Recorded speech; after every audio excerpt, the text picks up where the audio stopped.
Vote केमा? Vote कुन पार्टीमा? तिमी अझै पनि कन्फ्युज छौ है भोट कुन पार्टीमा दिने भनेर। ए बाबा, तिमी कसरी बिर्सिन सक्छौ यति सजिलै यति छिटै त्यो द्वन्द?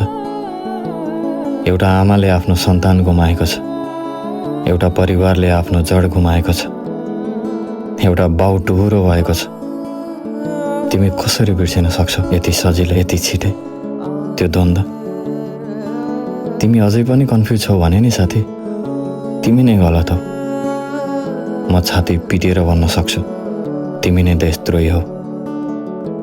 अझै पनि तिमी कन्फ्युज छौ है भोट केमा?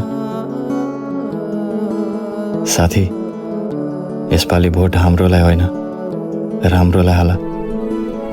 तिम्रो एउटा भोटले देश परिवर्तन हुन सक्छ, देश बन्न पनि सक्छ। यसपालि नसोची भोट राम्रोलाई हाल, हाम्रोलाई होइन। देश आफै भन्छ।